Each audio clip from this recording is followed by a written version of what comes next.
right, so this next one really is about the backhand. It's not so much about an error, but I have a good question. I think a lot of our viewers would enjoy it.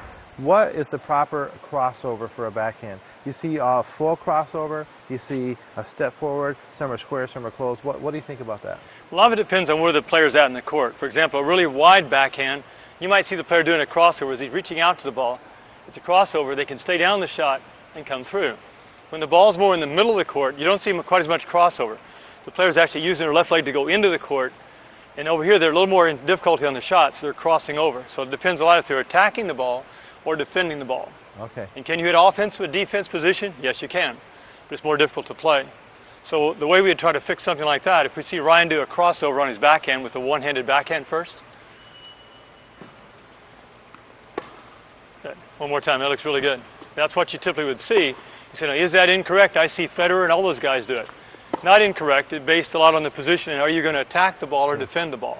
Yeah. And one of the first times I really saw this exemplified really well was when Sampras beat Agassi in the finals of the U.S. Open in that incredible match. Yeah. He was able to attack Agassi's serve and to play his backhand and come to the net for the first time in a long time. His coach had got him to go over on the outside foot so he could move through the ball as opposed to just hitting the ball and then having to recover again. So he's playing more from a defensive position. But in that match, he could attack Agassi's serve, and he attacked a lot of balls off the backhand side, which you're going to play against Sampras anyhow, to keep away from his forehand. But he's able to come in off the backhand, which he hadn't done for years.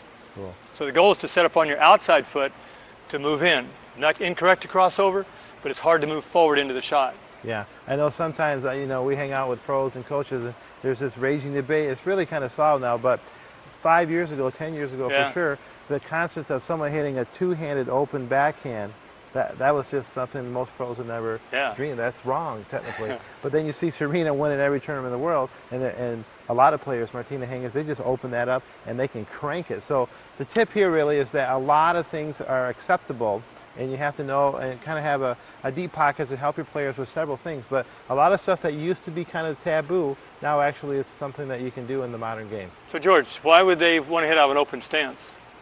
Well, I think the biggest reason most people will tell you is because the recovery is going to be so much better. Exactly. And it was in Venus and Serena's book, when they first came out, they said they had to do that because they hit the ball so hard, they had to recover so fast. Sure. And so hitting on that stance again, and when you do this, it's like a forehand. You create such a torque through here that the unwinding on the ball is huge, as opposed to trying to step through and play the shot from there. So it's a fast recovery, it's more of a torque wind up, and you see them actually hit on the outside foot. So they slide off, they actually hit it, land on that foot, and come back into the court. So it's not incorrect, it's just another way to play the ball. All right, hope that's helpful.